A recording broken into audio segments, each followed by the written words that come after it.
Your name tag, you do not touch it. It does not come off. You do not play with it.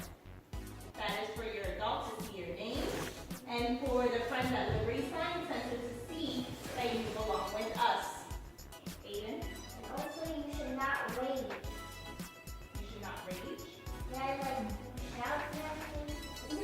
That's what we use to calm bodies. All right. Can you just go to the logistics real quick? Baskets on and line up. But before we do that, I want to make sure you know what group you are in. So I need Aiden to stand up, Nasara to stand up, Alexander to stand up, Kyla to stand up, Ariel, and decide. You guys are in the red group. Look at all of your friends in the red group. Make sure you go and get your jacket on. All right.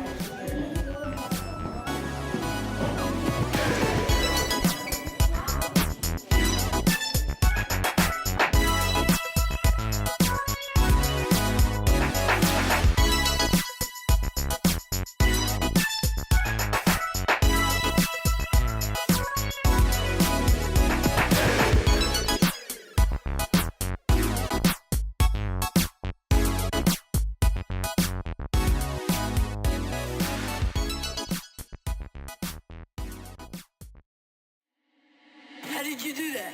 How did you do that?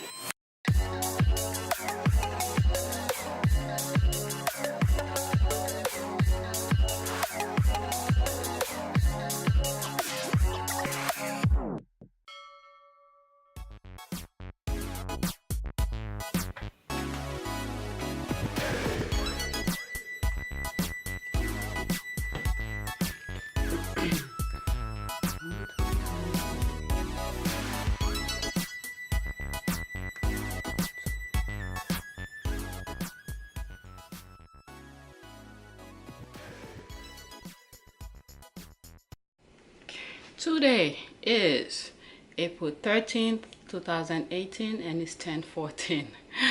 Oh man.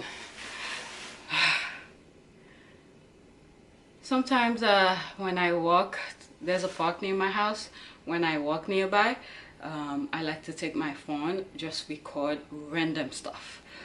You will see squirrel running, dogs running, and some funny things happening with the animals, and the sound of the birds as I walk through the park. It's very soothing. So sometimes I just walk by and then I just record whatever it is that is happening as I'm passing by.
But not people or recording their personal business or something, even though it's in public. But it's mostly because of the sound and the animals and stuff like that. So I find it very soothing. So I did that today as I walked through the park. But anyway, well, today is Friday, like I said. Let's talk about yesterday. Yesterday was a very interesting day. As I mentioned in my last video, that Thursday was gonna be my busiest day of the week, because I went on a field trip with my youngest, my kindergartner, and the teachers sort of divide the class into groups, and some of the parents, well, it's me and someone else who volunteered to go, was given 6 kids to pretty much keep an eye on. I mean, the teacher kept an eye on everybody, but we had 6 kids we were supposed to look out for, and my son was a part of my group. So yeah, it was kind of fun. And to say about the volunteering thing, I mean, not every parents can do that because they're working, this and that, and not that I could afford to stay home, but that's what's working for us for now. So one thing I will say is that if you have the opportunity, sometime, once in a while, volunteer with your school, with your kids' classroom or the school or something like that. I mean, not everybody can do that, like I said, but once in a while, I think it's good because as when I got home, I was thinking about it. I think I even mentioned it to the teacher that when they go on field trip like that, although there's 2 teachers per class, per classroom, it's a lot of work for them to be outside in the opening and then to look after what I believe they have at least 26 kids, 26 or 28 kids. So it's a lot of kids for them to look after. So you know, this might be either in my, probably both my family channel and my fitness channel. So if you are working, I'll say once in a while take the day off. I mean, I'm sure there's vacation days. I remember when I was working at that time, I didn't have kids, so that will not be a good example. But once in a while, I will say use one of your vacation days or your sick day to do that, because not only is a good memory, but it's also a way to sort of help the teacher. If you are, I remember last year when one of my kids were in the, I think it's my youngest, when he was at the other school. So they create a Facebook page, so we usually interact among parents. So if you guys have groups like that, and you could talk to one another of with the parents, switch around. Once in a while, one of you will go if there is a trip going on outside of the classroom or something like that. You know, talk to one another, see if you guys could volunteer, because I think not only it help the teacher, but at least you know a group of kids will be safer. They are safe with the parent, with the teachers and stuff like that. But when when there's more eyes, you know, looking after the kids, it's really helpful, because some kids have different difficulties, challenges, and some just like to wander around. And you know, if the teacher see one of them is leaving the group and she ran after to get one group, and then while she's going after the other group, although the other teacher will be there, but it's usually harder. So the more eyes, the better. So that's my thing. And you know, if you're working, obviously it's good to be a good employee and all that, but sometimes to take part of your kids' activities and things like that is really helpful, because once your boss don't want you anymore, or they find someone cheaper, or they no longer need you, it's like this, they get rid of you. So sometimes you need to use that time, you know, use it for your own time, to, you know, I hope you get my point. But anyway, so that was the thing, and I'll show you little clips in there, but the majority of them will be in my family channel. I was able to record a lot. I wasn't sure I was gonna record. I didn't even take my camera. I only used my camera phone. So whatever, whenever opportunity came, I record little bits and pieces here. So yeah, I did record a good amount. The other thing I wanted to talk about was, oh yeah, why my day was so stressful yesterday. Not only the trip, and my oldest had they had a parents teacher, not parents teacher, like the school wanted to speak to the parents. So after the trip, we got back like 3 o'clock. I had to stay in the school until 6 o'clock to listen. And then I left the school like maybe 7 o'clock. So I was exhausted. So while we were, they explained their things, their theories and their ideas, how they plan on proceed with the upper grade, 'cause my son is in. So they gave, plus they talk about tests, that the state test that the third graders will be taking. I knew of it, and I know my my son's weaknesses. He has reading comprehension. He's a good reader, but he has a comprehension problem. So we've been working on that. As a matter of fact, tomorrow, Saturday, I told my husband he has to go, because I don't want to be the only one doing all the hard work. And sometime when you're in a meeting, I might think I heard something, but it's not exactly what happened. I don't plan on recording while I'm at that meeting. So I told my husband he has to come so he could listen and ask questions, and that meeting actually is for my son to get help for reading comprehension. So the plan was to put him over in that program over the summer, but I don't think that's the way this particular program works. It may be like a year round or based on contract. So we're gonna go and talk to them and see how it is and how it fits into our plan. But I didn't want my son to start right away during school. I wanted him to do it over the summer. So that's something I need to listen, and I want my husband to be there and see if it's something we could agree on, or if it's something that fits into our plan forward. But we are working on helping my son. I already talked to him. He knows he has that problem and he wants to do well. So he already knew about all this.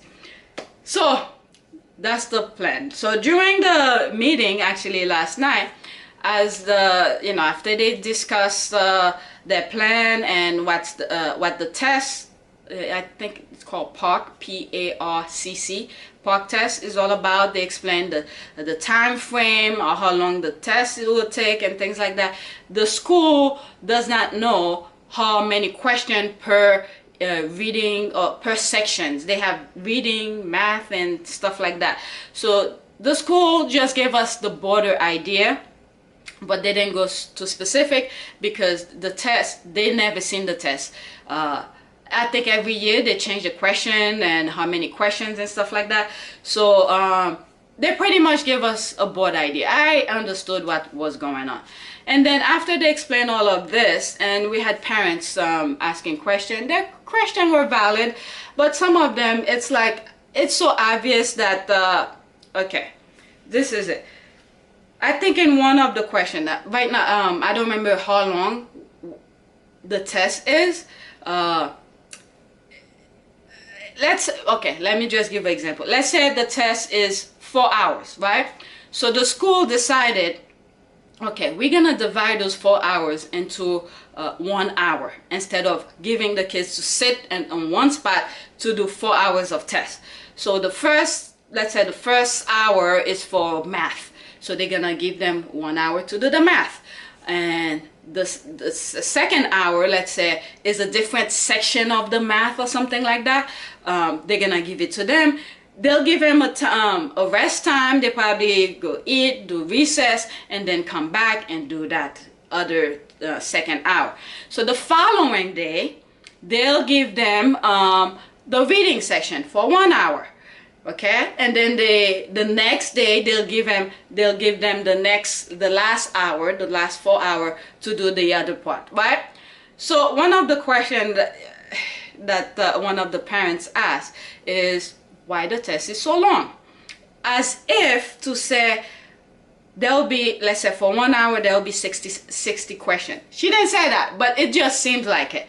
So it's obvious that they give them that much time. Actually, I appreciate the amount of time that they give them, so the kids could go back after they do the test to see where they sort of if they left something, a question blank, they could go back and, you know, take their time and do it. Because I've taught my son, my oldest, not my youngest yet, my oldest, is that usually when there's timing for a test, depend on, usually at the beginning of the test, they will tell you if you could go back or not, or something like that. The teacher will give you the instruction, right? So I spoke to him. I've been telling him that as you doing your test, do the questions that, you know, you'll do the first question, you'll read it. If you're having a hard time, for instance, figuring out what the answer is, mark it somewhere that you need to go back to it, right? And then continue your test. And each question you're having a hard time to answer, leave them, but mark somewhere to go back. Let's say question number 10. You on a piece of paper write 10, that means you need to go back to number 10. And then continue your test. If you stop at 16, you write number 16 somewhere. That's another question you need to go back to. So don't spend too much time trying to figure out a hard question when, for instance, the next question could be much easier. You could answer it and then continue on.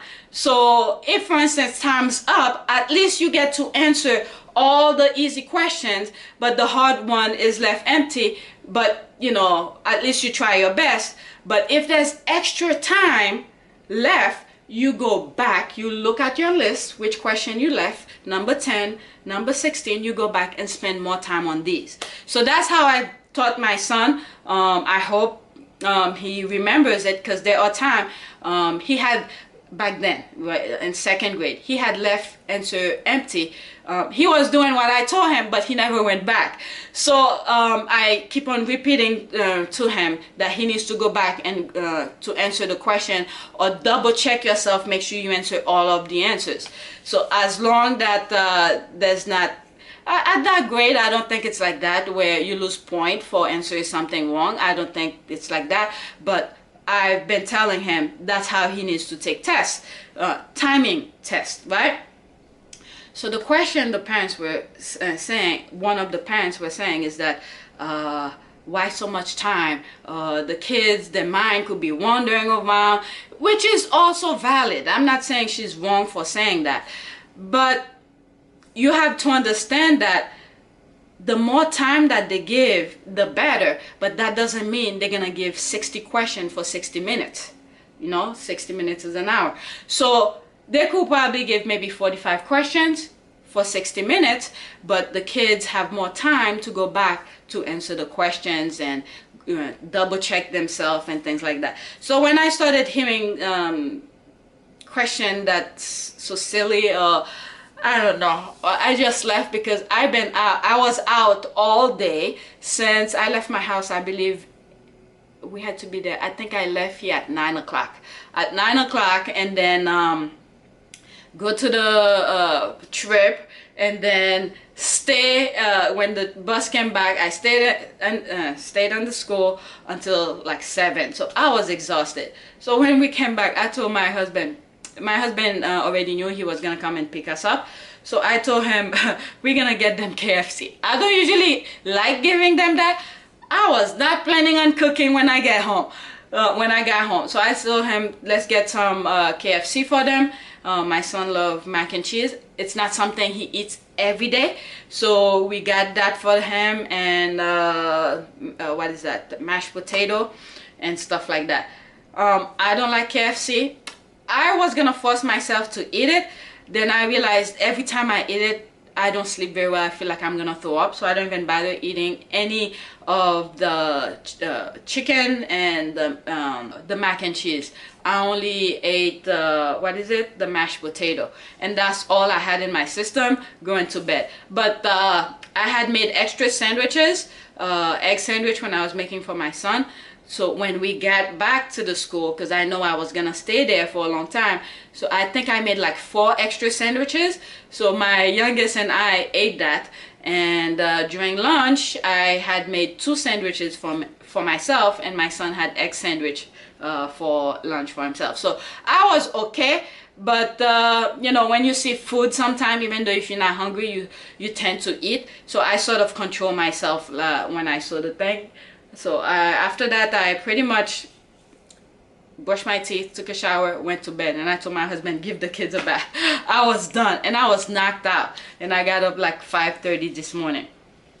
So this morning, back to today now, when after I read with my son, my youngest, I always read with him before in the morning, because in the afternoon, well, today's Friday, they like to play. Once they come home, they want to be free. So usually after they do their homework, Friday night, they get to play video game. They don't play video game during the week. So I read with him this morning, and then I was sitting around, and I was like, you know what, let me go to the gym, get that out of the way. And I happened to stay at the gym for like 2 hours again. So my workout was pretty decent. I did bring my camera with me, but I did not record because I was in the groove. I was in the mood. I felt calm, unlike the day before. I was at the gym, and it seemed like I was, I don't know, I was pushing myself to be at the gym. I did push myself to go, but at the gym, when I was there, I guess I felt anxious, something, I guess because the following day, which was yesterday, I knew I had a lot of things to do, and I felt kind of, oh my goodness, I'm gonna be out all day, I'm gonna be exhausted and all this stuff. So, but anyway, I did stretch today. I, you know, did the hyperextension, I stretched, I did a couple stuff, right? And then after that, I went downstairs, did leg press, and then I did the band exercises. One thing I realized last time I was doing the band exercise and standing on the platform, I realized something with my foot. It was something that I felt like was corrected before, or it was on the verge of being okay. And on Thursday, no, not Thursday, on Wednesday, I felt like it, my improvement wasn't there. So it decreased a little bit.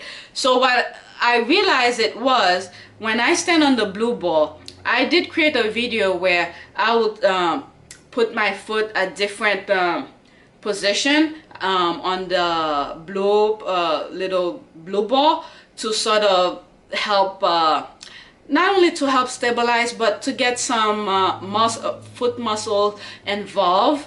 I'll show you a clip. I have tons of that. Or I'll probably put thumbnails of that particular video where I put my foot different position. I'll put the front, the side, the back, you know, while I stand on one leg to do that. So I had stopped doing that a little. So on Wednesday, when I was doing the, I stood on the blue ball with one foot, I realized my balance sort of decreased. So, and I think it's because I sort of stopped doing that, putting my foot position different, my foot at different position on the blue ball. So today I did that. Like I said, I didn't record anything today. So I did that, and then I worked the platform, and I did a couple things. And the way that I did the leg press, by the way, is the same way I did on Monday and on Wednesday, the one that I had recorded, because I mentioned it on my Monday video, but I didn't record it, and I did that. And I also did the stretching thing against the wall with my foot. And I did seated calf raises, I did leg extension and hamstring curls, and then I did some back exercises. Most of my exercises were performed on the machine. I didn't do much of dumbbells. I did dumbbells, but I'll explain what they were. I did cable crossover for back. I did the chest fly on the machine where my forearm is on the pad, and I'm doing this. I did 3 sets of that. Then I did lat pull down wide grip. I did 2 versions where I sit upright, core tight. I did 2 sets of 10 reps right, like this, regular, and then I lean my body like 45 degrees. I did the same thing, 2 sets of 10 reps, right? And then I did seated row, single arm and close grip. I believe I did 3 sets of 10 on all of that. Then I did some biceps with dumbbell. Before I did that, actually, I did the forearm, biceps, and tricep on the cable, the same way I usually do, you know, pronated, supinated, neutral, and then I'll work my biceps on the cable. And then I did the same thing with the dumbbell. I took a 10-pound and a 20-pound dumbbell. The 10-pound dumbbells was to do the pronated for the forearm, neutral, supinated, and then I'll do the rotation. And I used the 20-pound to do biceps, and then I'll do I did single arm shoulder presses standing, right? And then I did some cable how do you call it, triceps. I did with the rope, and I also did it with the bar. So I did like 3 sets on that, 3 sets of I don't even think I count how many reps. I did to failure. So, and I also did it overhead for the triceps, and I believe that was it. So I pretty much did full body. Tomorrow I will not be going to the gym. I will be going on the meeting for my son, and everybody's coming. I can't leave my youngest, but I have to take them, and I believe they're probably gonna test them. Depend on how I see it is. If I have to sign something or if I have to put him right away, we'll see. But they need to test him to see where he's at and where they should start with him. So pretty much they need a starting point. So I'm not sure if that's gonna happen tomorrow, if we're gonna make them test him, or we'll come back for another day, because I really want him to do it over the summer. The test is the state test that my son is gonna take. Okay, I want him to do well. Obviously, no matter what he does, I want him to do well. But I don't want to put too much pressure on him that he has to do well. I already told him when he came back as he was going back after the spring break, and I told him this is the last session for the school year, so he needs to try his hardest to do well, and so he could go in 4th grade. So I already told him that, and he knows. He has to do well, but I don't want to pressure him too much about the reading comprehension. I already know he has problem with it, and I know he's trying hard to do his best. Unlike my youngest, he'll be a little bit more frustrated if he doesn't know, or he'll just leave it alone. But my oldest, he'll get upset, but he will still try. That's the difference between these two. So like I said, I'm not gonna pressure him too much. But obviously I'll tell him try his best and things like that. So if for instance at the meeting they tell us, me and my husband, that he has to take the test and he has to sign right away and he will start the program right away, I will not do it. I'll set up another appointment, because I want him to focus on that over the summer. Comes next year, I will expect him to do extremely well, because over the summer he will have the structure, the help that he needs to build up his reading comprehension. So this year I'm not too like I said, I want him to do well, but it's not that crazy for me to have him do extremely well. It will be good, but there's no pressure on that. And then on Monday, on Sunday, I'm not gonna go to the gym. I'm gonna rest. But one thing I'm gonna do comes Monday, 2 things I'm gonna make sure that I do comes next week, that I do every time I go to the gym. That's abs and the leg, the band exercise for legs. That's a must. Every time I go to the gym, I must do, because I did not gain. Well, I'll show you my weight. My weight's still within the 130s. It has not gone to 135. I believe I forgot what it was this morning. I think 130 something or 129. But I try to maintain that weight between the 130s and whatever, right? So last week I was thinking, okay, maybe I should put myself on a plan. And I know the minute I said that to myself, I find myself eating more. All right, so that was out the window. Eating more in terms of mostly rice and beans. I believe in one of my videos I mentioned my craving, or maybe I posted my Instagram. My craving lately has been onions and jalapeno, of all things. So I like to eat rice and beans, and then I'll put that on top of the rice and beans, the jalapeno and the onion.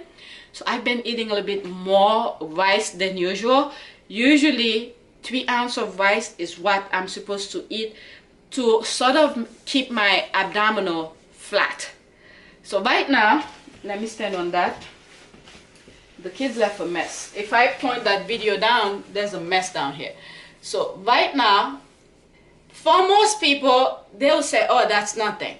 But if I know I could control that, and I know what caused my stomach to be big, there's no reason for me not to try to maintain it down. If I'm going to the gym, no matter how muscular you are and things like that, if your abdominal is pointing out, most people will say, what the hell have you been doing at the gym if your abdominal is that big?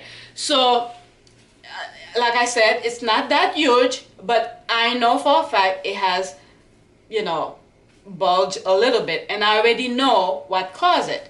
It's eating more than 3 ounces of rice. All right, so this is my abdominal. So come next week, because I haven't been doing any abs for a while, so I need to focus on that. Control my my rice, my carbs, and that will help also bring the abdominal down. So that's the goal. And that's pretty much it. Like I said, I'm not gonna go to the gym over the weekend.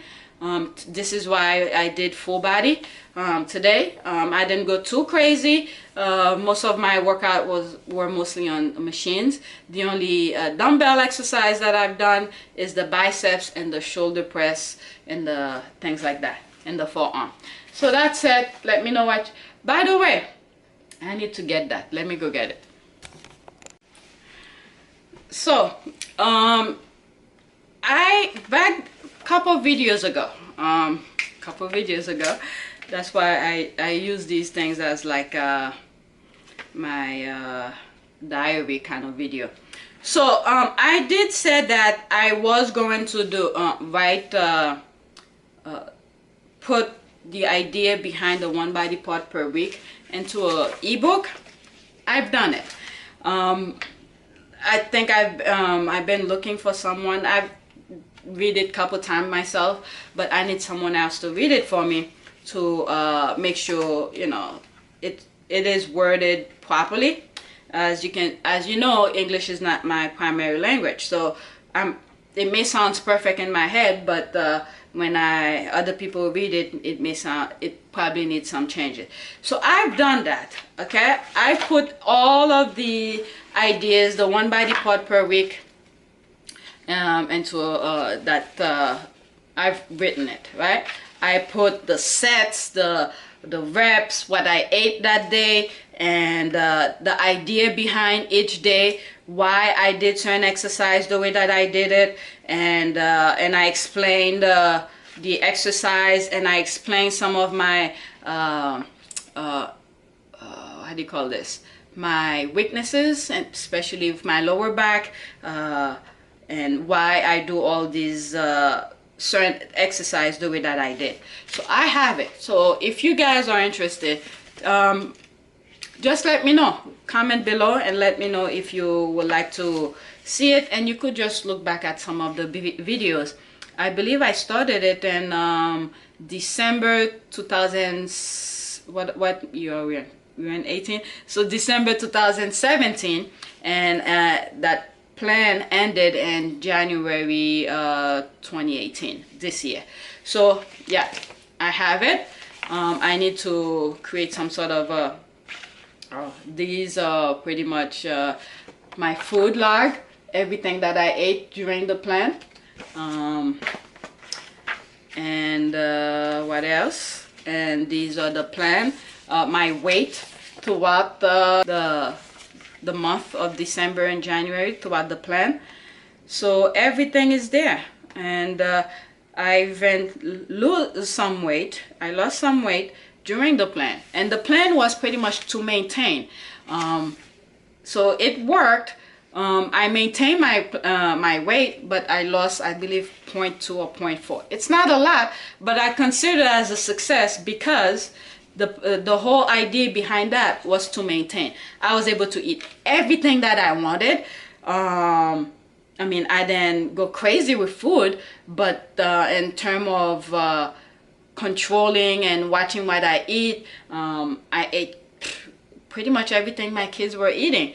But I control what I was eating, and I was able to lose some weight on that during the holiday. So yeah, I have it. This is the very first copy. I have a color copy. I can find it, but I just wanted to show you guys that it's done. I did mention that I was gonna put it into an ebook, so there it is. All right, that's it. Thanks for watching.